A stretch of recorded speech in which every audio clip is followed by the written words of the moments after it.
Selamat sejahtera kepada semua. Nama saya Lau Yong Shen ialah kumpulan Leader 15. Tajuk kumpulan kami ialah berikan pengalaman anda dalam melaksanakan tanggungjawab sosial berdasarkan kerjasama anda dengan pihak NGO.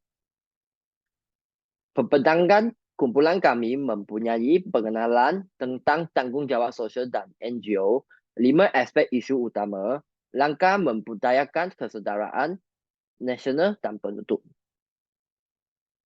Marilah kami masuk ke dalam tajuk. Tanggungjawab sosial merupakan satu kemampuan bagi individu untuk menurunkan pandangan hidup mereka mengenai keadilan dan kebaikan demi kesejahteraan hidup bersama.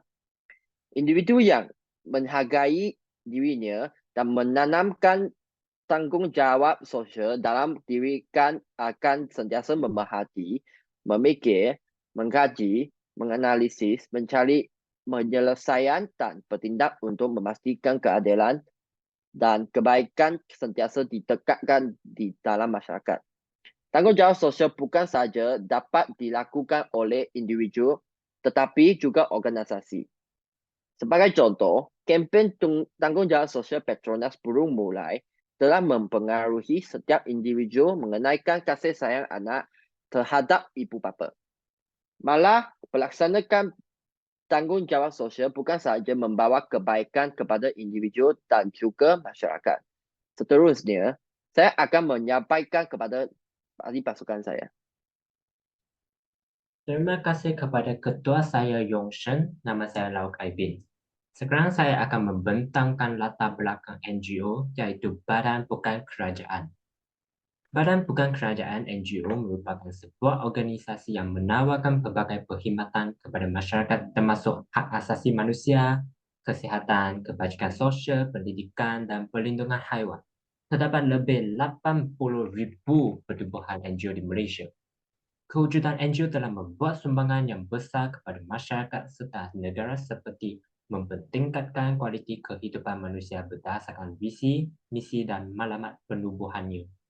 Sebagai contoh, dalam isu kemanusiaan Palestin, pelbagai NGO seperti Haluan, IRM dan MRA telah menganjurkan perhimpunan NGO membantu Palestin di Pusat Dagangan Dunia Putra (PWTC) untuk berkongsi idea dengan cara membantu Palestin. Oleh sebab itu, NGO telah memainkan peranan penting dalam masyarakat serta negara. Terdapat beberapa aspek tanggungjawab sosial untuk menerangkan pengalaman berdasarkan kerjasama dengan pihak NGO. Antaranya, aspek keyakinan diri, aspek hormat, aspek komunikasi sosial, aspek kesedaran pendiri, dan aspek tanggungjawab. Izinkan saya menjemput ahli pasukan seterusnya.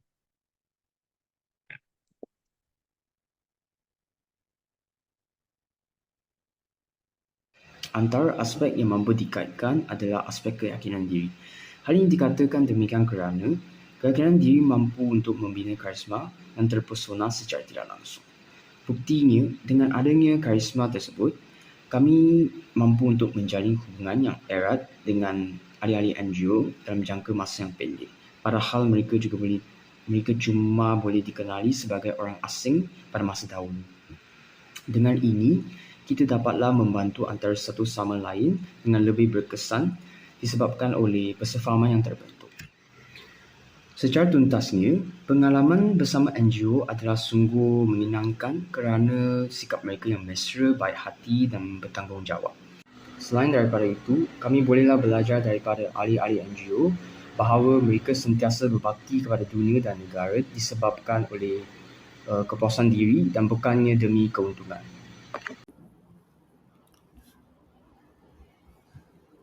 Okay. Saya nama konsigen, saya akan berucap aspek 2 berhormati. So, poin yang 1, hindari penggunaan kata-kata kasar atau merendahkan.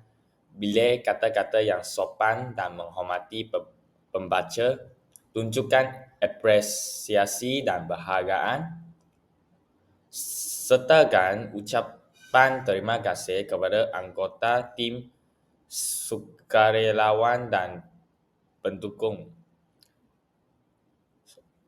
Akui kontribusi dan pencapaian individu atau kelompok dengan cara yang jelas dan tulus dengarkan pendapat orang lain. Berikutnya, berikan kesempatan kepada semua anggota untuk berbicara dan berbagai ide. Dengarkan dengan penuh perhatian tanpa penginterupsi. So, saya sekarang akan pass bagi saya punya groupmate Albert Ho.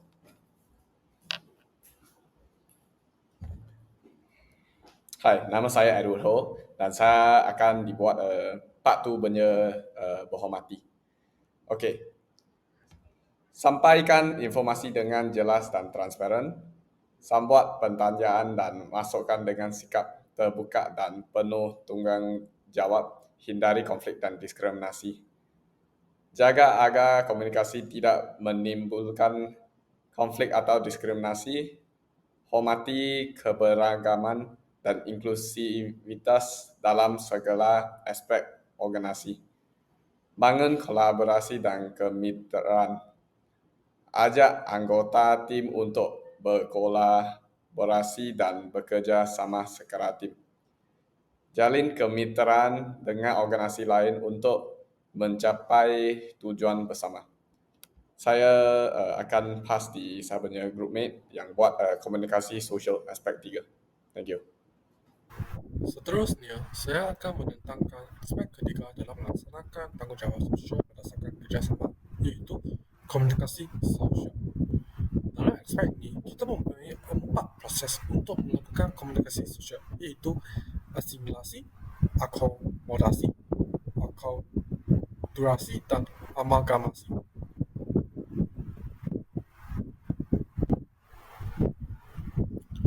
Pertama sekali, asimilasi melibatkan penerimaan dan penghayatan elemen budaya utama kumpulan minoriti.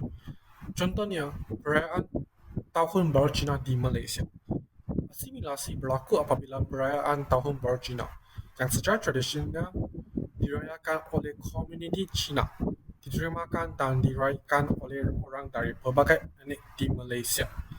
Semasa musim perayaan ini, rakyat Malaysia dari latar belakang yang berbeza berkumpul untuk menikmati perayaan, bertukar salam dan mengamalkan adat tradisional seperti memberi sambut merah, angpau, dan menjamu selera dengan hidangan tradisional. Kedua, akomodasi melibatkan pengiktirafan dan penghargaan terhadap norma dan nilai masing-masing kumpulan. Contohnya, solat Jumaat di Malaysia. Akomodasi jelas dalam landscape keagamaan yang berbagai di Malaysia, di mana umat Islam yang merupakan majoriti memenuhi keperluan bukan Islam dengan membenarkan mereka untuk menjalankan agama mereka secara bebas. Pada hari Jumaat, ketika umat Islam menunaikan solat berjemaah yang dikenali sebagai solat Jumaat, bukan Muslim diberi kemudahan kerja yang fleksibel atau cuti untuk menunaikan tanggungjawab keagamaan mereka. Ketiga, akulturasi melibatkan peminjaman elemen budaya dari berbagai kumpulan etnik. Contohnya, masakan Malaysia.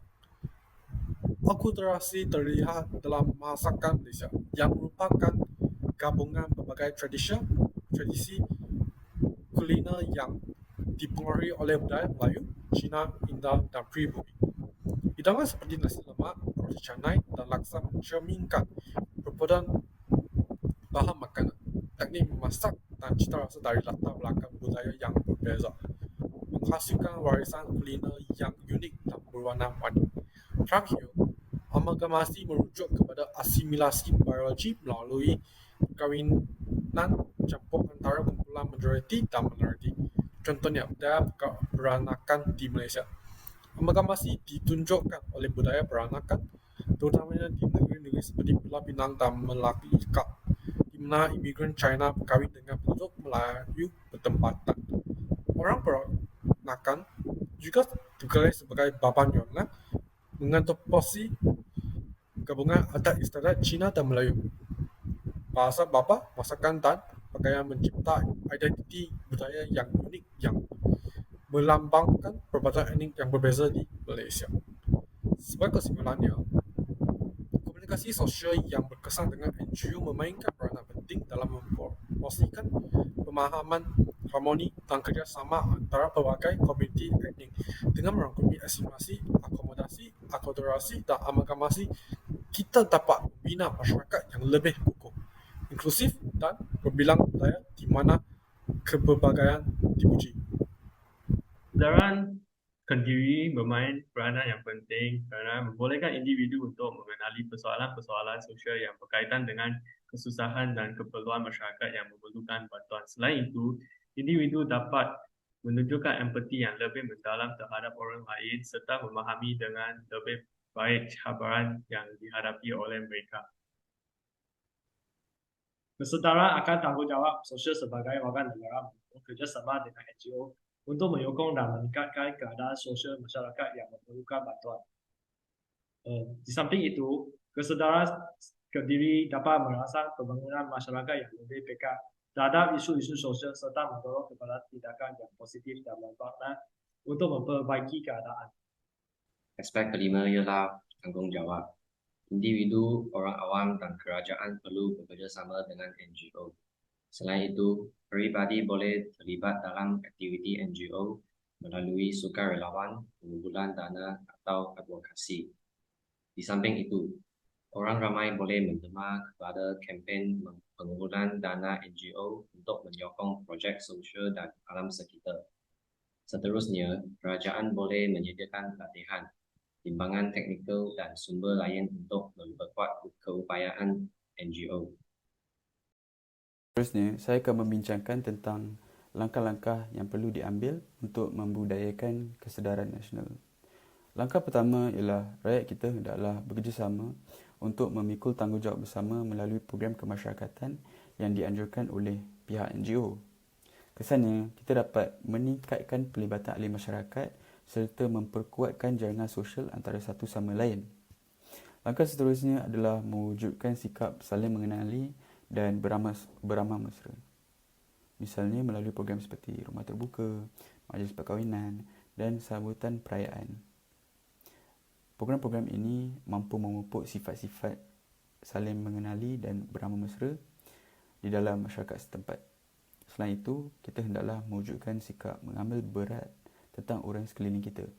Sebagai contoh, kita boleh menunjukkan empati dan sokongan moral kepada kenalan yang sedang menghadapi masalah dan kesulitan. Akhir sekali, kita hendaklah mewujudkan sikap positif dan keikhlasan dalam setiap aktiviti yang dilaksanakan. Kesannya, sikap positif dan keikhlasan dapat menjadi sumber inspirasi bagi orang lain untuk menjalankan tanggungjawab sosial. Kesimpulannya, individu yang melaksanakan tanggungjawab sosial melalui kerjasama pihak NGO dapat menangani pelbagai masalah sosial yang wujud dalam komuniti kita. Oleh hal demikian, kesedaran nasional diperlukan untuk memupuk kesedaran diri dalam setiap individu dan kumpulan terhadap ketidakadilan dan kezaliman yang berlaku dalam masyarakat sehingga mereka mahu membawa transformasi sosial. Manakala, kesedaran nasional merujuk kepada kesedaran masyarakat suatu negara terhadap isu-isu penting yang melingkupi pelbagai aspek seperti pendidikan, penjagaan alam sekitar dan kesejahteraan masyarakat. Kesedaran nasional amatlah penting kerana ia mempunyai peranan penting dalam membentuk dan mempengaruhi tanggungjawab sosial individu dalam mewujudkan kesejahteraan bersama dalam sesebuah negara. Ini adalah lampiran apabila kita membincangkan tentang tugasan ini.